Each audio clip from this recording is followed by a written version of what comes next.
Landland Pro here. Let me drop something on you. I want to try something new because I haven't been in After Effects in a while because there's so many new products out as far as AI and some of the things that we do. I want to go see what they had new in After Effects. So I'm going to do some green screening the way we used to do it a long time ago. And then I'm going to see what I come up with as far as this particular video. So I just wanted to drop that on you that you can still do some amazing things in After Effects. Adobe After Effects, they got some new tools over there, rotoscope, roto brush, and now I'm gonna go try some green screening. I normally do my green screening in Telestream Wirecast or Premiere Pro. It's a number of ways to do it. I mean, even StreamYard got green screen in it. But if you want a real good professional green screen, hey, let's try it, Adobe After Effects.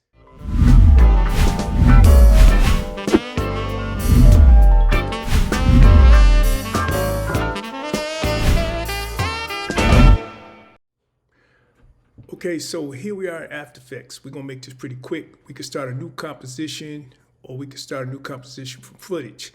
So it depends on what you really wanna do.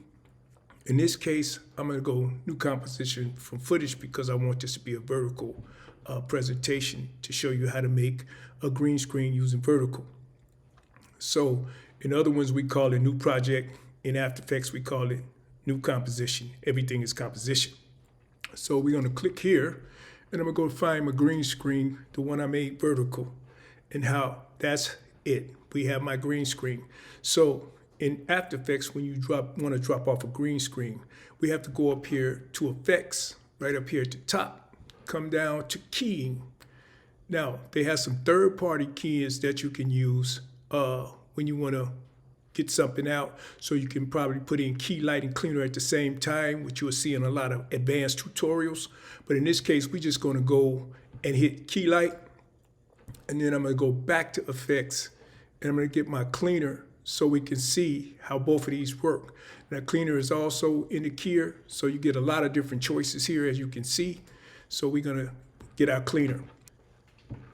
Okay, so what we're going to do now is we're going to get our green screen. So as you see, we have our green screen. So if I scroll through the line, you see my green screen is there. So it's a pretty cool green screen, but nothing like you might see in some stock footage where the green screen is perfect. What you want to do is grab this keyer right here, this color picker, and you want to find the darkest spot on the green screen. So what I'm going to do is click that darkest spot. Now you see how all of this is pretty cool. So you see that's a pretty good green screen. But if I put a background picture behind, you will see that it's not as good as it looked. So here's what we have to do. We already made a background picture that we want to use. So what I'm going to do is bring that picture in so you can see what I'm doing. So we're going to go File, and then we're going to go Import, and then go File. And then I'm going to go up here where I keep a lot of my shots, and I can find any vertical background that I want to use. And then I can put that particular one in the background of my footage. So I'm going to use this one, which is cool. Going to open that one. And then we're going to bring this down behind my footage. So that's pretty much the one that you saw me use. So now you see my footage. That's still pretty good green screen. But if you look around the edges, we still see some stuff around the edges. So what I'm going to do is go back here to my green screen.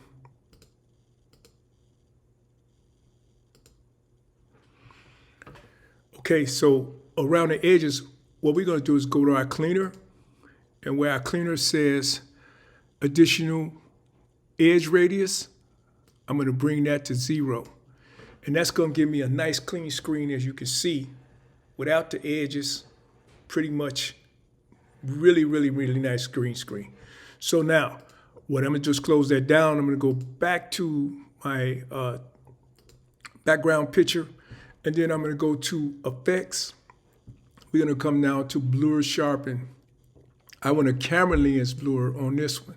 So as you see right here, my camera lens blur is set on 5, so I can blur it as much as I want. But I'm going to bring it up to about, some people say 20 or 19, 17 is pretty good for this background picture. And that's pretty much how I blew in my background. So make sure you're on the background when you do that. Now, if I want to add some additional effects on here, what I would do is go up here and I would go to layers, and then I would give me a new adjustment layer. And then I can come into my adjustment layer, and then I can deal with effects. So if I wanted to generate different effects, I might have some LUTs. I might want to put a lens flare or something in there, or something special in there. So we just want you to see how we can use different perspectives, simulation, style. We can do color correction. So if I come in here and use color correction, just say I use curves for an example. I can brighten that up, darken that up. I can go to my reds, use my red, and see we can put that on an adjustment layer, and we can do our special effects on the adjustment layer, which is non-destructive on our main layer. And that's pretty much it. So we got a pretty good green screen here in Adobe After Effects. And then when I'm finished, I could hit export. And then as you see, I could put it in my render queue, or I could put it in my media encoder, or I could make it a Premiere project and work with it over there. But most likely when I usually put it back into that Premiere project, you're gonna have to do a little green screening again, which After Effects is more or less a really good green screen as far as getting your professional green screener. So if I hit play in After Effects, you'll see that it's pretty much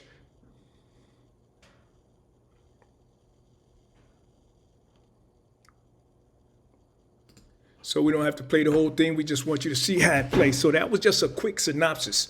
And what we normally do when we make these backgrounds, you will see that you can go into Photoshop Beta, or Photoshop itself, and you can use content.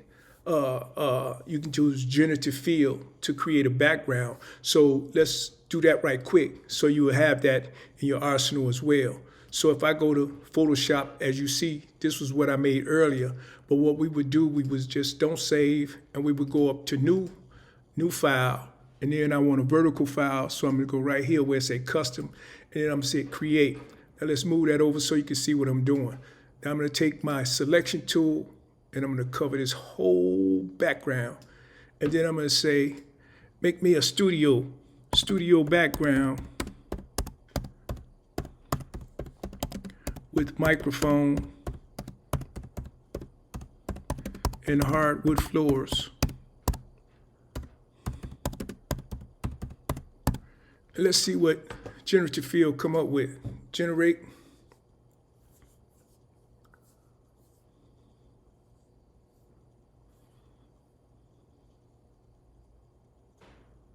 And as you see, it make me hardwood floors, microphone just as instructed.